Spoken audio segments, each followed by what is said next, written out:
तो आज बात करते हैं एक बहुत ही खास किताब की, और उससे भी ज्यादा खास उसके पीछे के जुनूनी शख्स की। ये कहानी है गजल सीखने सिखाने पर लिखी एक अनोखी सी गाइड की। नाम है गजल का ककहरा। आइए इस दिलचस्प सफर पर चलते हैं, देखते हैं इसमें क्या कुछ है। अब देखिए, कहानी की शुरुआत ही एक बहुत ही अजीब सी बात से होती है। एक किताब जिसकी तारीफ बड़े बड़े साहित्यकार कर रहे हैं, और उसका लेखक वो खुद को कहता है एक अनजान शायर। सोचिए जरा, आखिर कौन हो सकता है ये शख्स, और क्यों क्यों कोई अपनी पहचान इस तरह छिपाएगा? तो फिर सवाल वही, कौन है ये अनजान शायर? चलिए इस रहस्य से पर्दा उठाते हैं और जानते हैं इस विनम्र लेखक की असली पहचान। तो लीजिए, जवाब हाजिर है।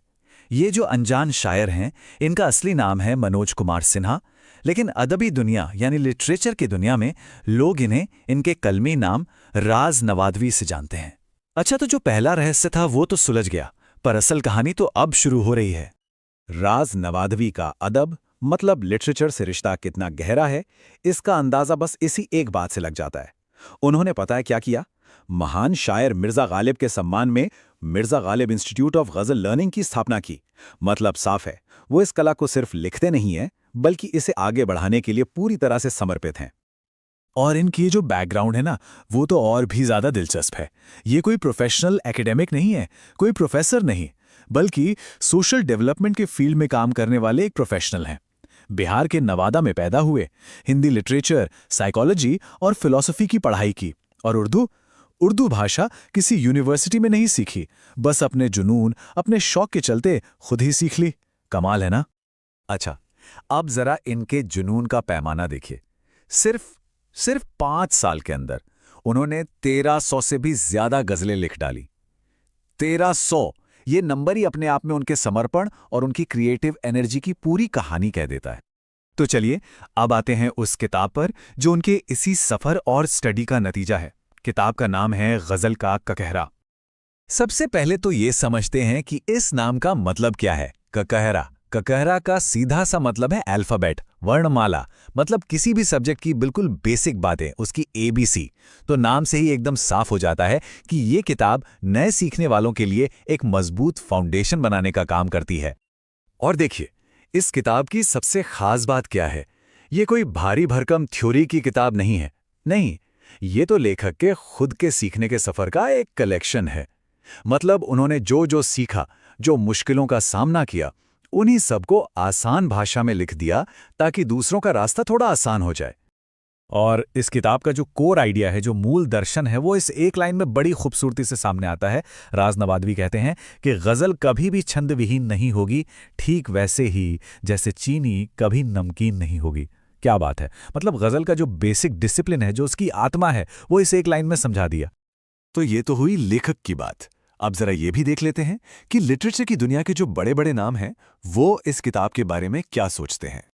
जैसे कि डॉक्टर मोहम्मद आजम, वो खुद एक बहुत बड़े शायर और लेखक हैं, और वो कहते हैं कि ये किताब एक उस्ताद का किरदार निभा सकती है। आप सोचिए, ये कितनी बड़ी तारीफ है। ये बात इस किताब की क्रेडिबिलिटी को एकदम पक्का कर देती है। फिर है दुर्गेश कुमार साध। वो भी इस बात पर जोर देते हैं कि ये किताब नए शायरों को वो बेहद जरूरी, वो बेसिक जानकारी देती है जिसकी उन्हें सबसे ज्यादा जरूरत होती है। मतलब ये उन लोगों के लिए एक परफेक्ट गाइड है जो इस कला में अपना पहला कदम रख रहे हैं। और यही बात आशीष श्रीवास्तव अश्क भी दोहराते हैं। वो भी कहते हैं कि गजल सीखने वालों के लिए ये किताब बहुत बहुत ही मददगार है। तो जब इतने सारे बड़े साहित्यकार एक ही बात कह रहे हैं, तो जाहिर है इस किताब का महत्व और भी ज्यादा बढ़ जाता है। ठीक है, किताब अच्छी है, लेखक भी कमाल के हैं, पर सवाल ये उठता है कि आज के टाइम में, आज के दौर में ये किताब इतनी जरूरी क्यों है? इसकी अहमियत क्या है? देखिए, एक बहुत बड़ा और जरूरी सवाल है। आज के जमाने में वो जो उस्ताद शागिर्द की परंपरा थी, वो धीरे धीरे खत्म सी हो रही है। तो ऐसे में कोई गजल की कला कैसे सीखे? कहाँ से मिलेगा सही गाइडेंस, सही मार्गदर्शन? और बस इसी सवाल का जवाब है गजल का ककहरा। ये किताब एक सॉल्यूशन बनकर सामने आती है। ये नई पीढ़ी के लिए एक मॉडर्न गाइड है। कह सकते हैं कि एक ऐसा उस्ताद है जो किताब की शक्ल में हमेशा साथ रहता है। और अब जो बात है वो शायद सबसे ज्यादा इंस्पायरिंग है।